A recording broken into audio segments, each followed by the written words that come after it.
नमस्कार, वर्णिका में आप सभी का स्वागत है। मैं हूं संतोष सारंग और आप देख रहे हैं हमारा प्यारा कार्यक्रम शब्दों की सत्ता। साथियों, हम बीच बीच में कुछ ऐसी शख्सियत, ऐसे प्रतिभाशाली लोगों को लेकर आते हैं, आपसे रूबरू कराते हैं जो लीक से हटकर काम करते हैं या फिर अपने कैरियर में कामयाबी हासिल करते हैं, शानदार कामयाबी। इस कड़ी में आज हम एक ऐसे प्रतिभाशाली छात्र से आपको रूबरू कराएंगे जिसने नीट यूजी की परीक्षा में सफल होकर अपने गांव का, अपने इलाके का नाम रोशन किया है। हम बात करते हैं उसके प्रारंभिक जीवन के बारे में, उसकी तैयारी, उसके संघर्ष के बारे में। तो चलिए हम सीधे उस छात्र से मिलवाते हैं और जानते हैं कि कैसे तैयारी करके सफलता हासिल की। तो सबसे पहले आपको हमारी ओर से, वर्णिका की ओर से बहुत बहुत बधाई, आपने सफलता हासिल की है। प्रारंभिक जीवन क्या रहा है, पढ़ाई जो प्रारंभिक जो शिक्षा आपने ग्रहण की या पारिवारिक जो पृष्ठभूमि है उसके बारे में आप बताएंगे। Thank you sir. मेरा सफ़र 2009 से स्टार्ट होता है मेरा पढ़ाई। मैं 2009 से प्रिपरेशन किया 6 क्लास में। उसके बाद मैंने नवोदय विद्यालय की तैयारी किया। 2011 मेरा नवोदय विद्यालय का सिलेक्शन हुआ 6 क्लास के लिए। फिर मैंने नवोदय में 10th तक मैंने पढ़ाई की। फिर वहाँ से मैंने अपना कॉलेज को छोड़ करके फिर मैंने अपने शहर में एडमिशन लिया 11th-12th के लिए। बट बीच में तबीयत ख़राब होने के कारण मैंने अपना बोर्ड तो मैंने क्लियर कर लिया, बट बीच में ऐसा दौर आया जो मैं काफ़ी बीमारी से जूझा। उसके बावजूद भी मैंने अपने कैरियर के ओर दिखता रहा हमेशा। 2018 में मेरा 12th कंप्लीट हुआ। उसके बाद मेरा पहले से डिसाइड था कि मुझे नीट तैयारी करनी है। 2018 के बाद मैंने डिसाइड किया कि मुझे कोटा जाना है। फिर मैंने कोटा जा कर के मैंने फिर से 11th-12th किया। वहाँ से मुझे इस चीज़ का कोई प्रेशर नहीं था कि मुझे फिर 12th करने हैं, only focus on the NEET examination.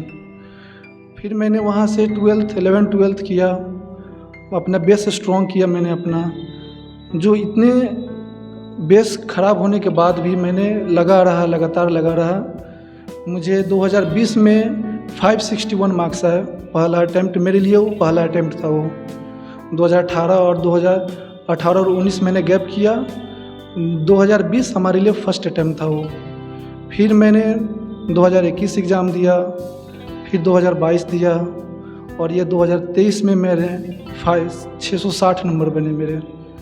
2 साल मेरा ऐसा दौर आया जिसमें मेरा मार्क्स कांस्टेंट हो गए, 578, 581 ऐसे मार्क्स कांस्टेंट। 2 साल नीट में ये मार्क्स कांस्टेंट हो गए। मुझे एक समय ऐसा लगा कि नहीं, अब मुझसे नीट नहीं होगा, मैं BMS कर लूँ या कोई डेंटल ले लूँ। बट फैमिली का ऐसा था कि बेटा पैसा मुझे देना है, पढ़ना आपको है, अगर तुम कर सकते हो तो अपना बेस्ट दे करो। मैंने फिर से डिसाइड किया कि नहीं, मुझे करना चाहिए, क्योंकि मैं अगर यहाँ से फिर वापस जाता हूँ आने वाले अगले 10 साल बाद मुझे इस चीज़ का बहुत ज़्यादा रिग्रेट होगा कि काश मैं 1 साल और प्रिपरेशन कर लिया रहता। मैं 2023 में मैंने अपने जो भी एनर्जी मेरे पास थे, 2023 में मैं सारे एनर्जी को मैंने अपने नीट की ओर केंद्रित कर दिया। 2023 में मैंने ऑन एवरेज एवरी डे मैंने 13 आवर्स पढ़ाई किया था। ओनली मैं अपने रूम पर सिर्फ सोने और खाने के लिए जाता था। ऐसे करते मेरे दिसंबर तक मैंने अपने सिलेबस को मैंने 2023 में सेल्फ किया। कहीं एडमिशन नहीं लिया था, कोई कोचिंग इंस्टीट्यूट में एडमिशन मैंने नहीं लिया, मैंने सेल्फ किया। 2023 दिसंबर तक जो मेरा सिलेबस था वो कंप्लीट हो गया। मेरे पास काफ़ी टाइम बचे रिवीजन के लिए। मैं लगातार उस रिवीजन में ऑन एन एवरेज होता है कि थोड़ी सी दिसंबर बाद एनर्जी थोड़ी डाउन हो जाती है, बट मैंने लगा रहा। ऑन एन एवरेज जो पहले 13 आवर्स 13 घंटे में पढ़ता था, अब मैं लगभग 10 घंटे 12 घंटे 9 घंटे, लेकिन मैं रोज़ पढ़ता था 9 घंटे 10 घंटे ऑन एन एवरेज। आपने बीमारी की चर्चा की कि बीमारी से जूझा, बहुत सारे नकारात्मक पक्ष से आपने गुजरा।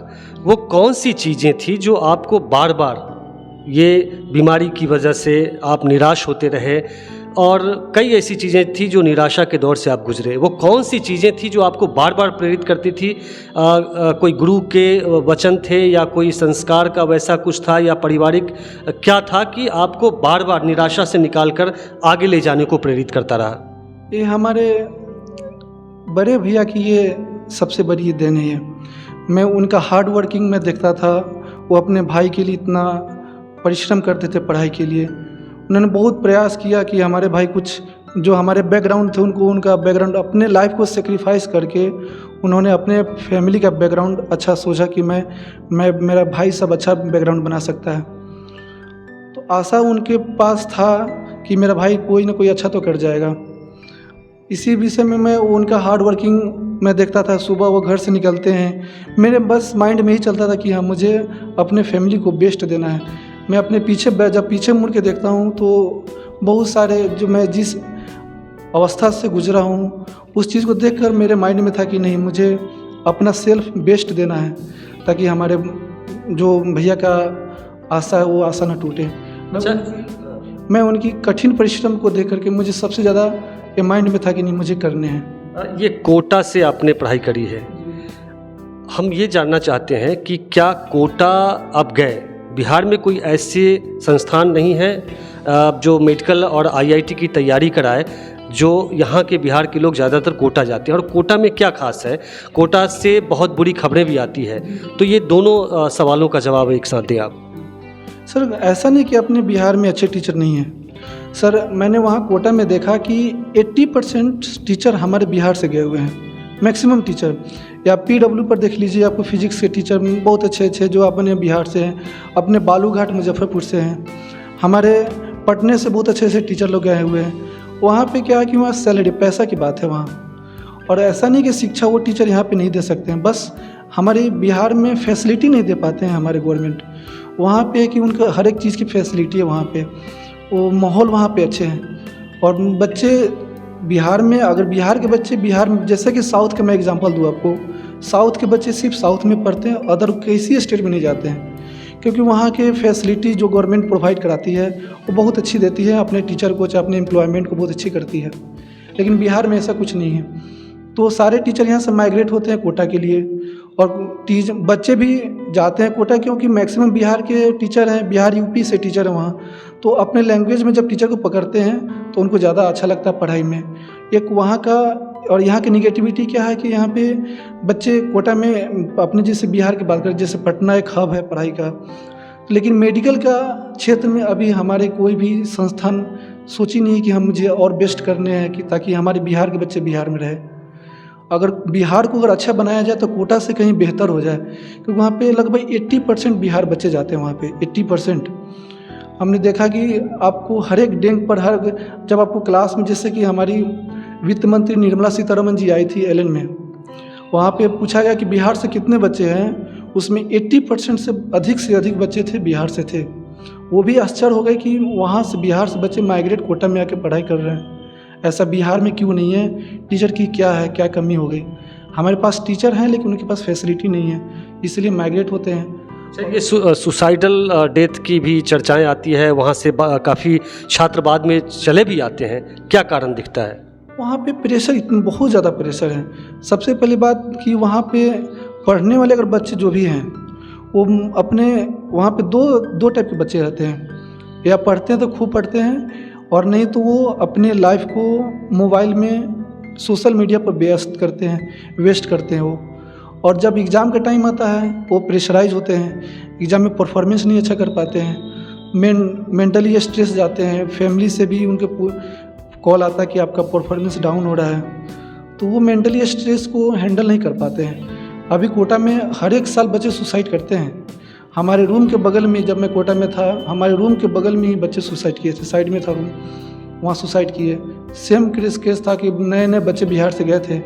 सिलेबस नीट में तो है, नीट का सिलेबस बहुत बड़ा है, बच्चे जब मिड सेशन तक आते उनका प्रेशर चरम सीमा पर होता है, वो हैंडल नहीं कर पाते। अच्छा, ये हम जानना चाह रहे हैं कि क्या सेल्फ स्टडी से मेडिकल और इंजीनियरिंग की तैयारी की जा सकती है क्या? अगर आपके पास बेस्ट नोट्स है, अगर आपने कहीं से पढ़ रखा पहले से, लेकिन अगर कहीं नहीं पढ़ रखा है तो सेल्फ करना इम्पॉसिबल है। अगर आप कहीं से पढ़ रखे हैं, पहले आपके बेस्ट नोट्स है, टीचर के कंसेप्ट अच्छे हैं, तो आप सेल्फ कर सकते हैं। Self is best. क्योंकि मैंने दो साल में, जैसे मैंने आपको बताया कि मेरा 2 साल कांस्टेंट मार्क्स रह गया 5778 581। वो जो 2 साल मेरा कांस्टेंट था कि उस पीरियड में क्लास ज्वाइनिंग में था। तो उसमें क्या होता है, क्लास में आपको 8 घंटे क्लास करने हैं, और आइए रूम पर तो 6 घंटे रूम पर पढ़ने हैं। तो 6 घंटे में आपका सेल्फ स्टडी कंप्लीट नहीं हो पाता है। अगर जब आपके पास कंसेप्ट अच्छे हैं, तो मैं देखा कि 578 581 जो भी बच्चे के आ रहे हैं, या जो भी 550 नंबर प्लस हैं, उनके पास कैपेबिलिटी को सेल्फ स्टडी कर सकते हो। अच्छा, ये फिजिक्स, केमिस्ट्री और बायो, ये 3 सब्जेक्ट पढ़ने होते हैं। तीनों सब्जेक्ट की पढ़ाई के लिए जो टॉप मटेरियल्स हैं, या कौन सा जो पार्ट है केमिस्ट्री का या बायो का, उस पे ज़्यादा फोकस करना है? एनसीईआरटी की जो बुक्स हैं, जो 10th और 11th 12th की, उसको कैसे शुरू से अगर तैयारी करनी हो, 10th से अगर सोच लिया जाए, तो कैसे किन किन चीज़ों पर ज़्यादा फोकस करना है? अगर हम 11th 12th की बात करें तो NCERT is best. NCERT just like a Bible. NCERT में इतने सारे कंटेंट है कि क्वेश्चन कहीं से भी बन सकते हैं। तो एनसीईआरटी के लिए मैंने, चाहे जो भी टीचर वहाँ पे फॉलो कराते हैं, बायोलॉजी में प्योर एनसीईआरटी, केमिस्ट्री में ओनली एनसीईआरटी पढ़ने हैं जैसे बायो पढ़ते हैं, फिजिक्स में साइड बुक फॉलो कराते हैं, और एनसीईआरटी के ओनली क्वेश्चन, इन टेक्स्ट और आउट टेक्स्ट क्वेश्चन, उसके अलावा और कुछ बुक नहीं। बायोलॉजी में अगर बात करें, मेजर पोर्शन की आपको बात करें, तो बायोलॉजी में जेनेटिक्स सबसे बड़ा टॉपिक है। जेनेटिक्स में हर एक साल 25 क्वेश्चन, 20 क्वेश्चन प्लस ही आते हैं। उसके बाद आपके हो गए प्लांट फिजियो हो गए, ह्यूमन फिजियो हो गए, ये 2 मेजर टॉपिक है। लेकिन ये प्योरली एनसीईआरटी ही आते हैं, इससे बाहर कहीं नहीं जाते हैं।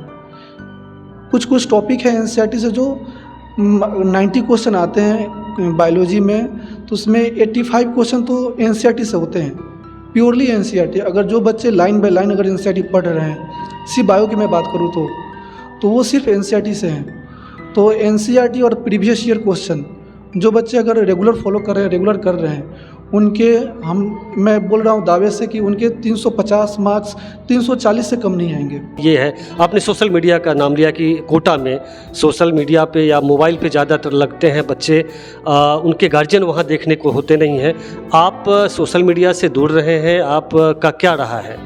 सर, सोशल मीडिया मैंने 2020 में अपने पहला एंड्रॉयड खरीदा था मैं, जिस समय कोविड हुआ, कोविड का पीरियड आया, तो मैं अपना मोबाइल 2020 में ख़रीदा। लेकिन मैं आज तक मोबाइल को मैंने पूरा सही से हैंडल नहीं कर पाया। मैं मोबाइल सोशल मीडिया से बहुत दूर रहा। मैंने फेसबुक 2010 में बनाया था, लेकिन मैं 2023 में उसको ओपन किया हूँ फेसबुक को। बीच में कभी थोड़ा बहुत देखना हो तो मैं खोल लेता था, लेकिन मैं आधे घंटे से कभी ज़्यादा, आधे घंटे के मैं 5 मिनट से 10 मिनट से ज़्यादा मैं सोशल मीडिया कभी नहीं रहा। हाँ, कभी मन हुआ, जब ज़्यादा स्ट्रेस हो गया तो मैं मूवी देख लिया, कोई कॉमेडी मूवी देख लिया, तो मैं इसमें मूवी में देखता था। मैं सप्ताह में 2 सप्ताह में 1 मूवी में देखता था। अच्छा, ये आपके पिताजी, माताजी और भाई और गुरु कोई जिनका नाम लेना चाहेंगे, पारिवारिक थोड़ी सी आर्थिक क्या बैकग्राउंड रहा है? सर, आर्थिक बैकग्राउंड तो मैं बहुत पुअर फैमिली से आया। मैं जिस समय हमारे घर पर मात्र एक फूस की घर थी, जिसमें मैं नवोदय विद्यालय तैयारी करने के लिए गया 2009 में। उस समय तक मेरे पीरियड में न घर पर कोई गैस सिलेंडर वगैरह कुछ नहीं, मतलब फूस का घर है और वो खाना उसी पर पकते थे वहीं पे। तो एक कमरे में हम लोग 4 फैमिली रहते थे। बट समय चेंज होता गया। ये सब हार्ड वर्किंग पापा, भैया, इन्होंने, पापा जी ने लास्ट में भैया का बहुत साथ दिया। उन्होंने पैसा कमाना समझा कि नहीं, अगर मेरा बेटा सब पढ़ ले तो अच्छा करेगा। तो पापा जी ने भी भैया का बहुत साथ दिया, बड़े भैया का।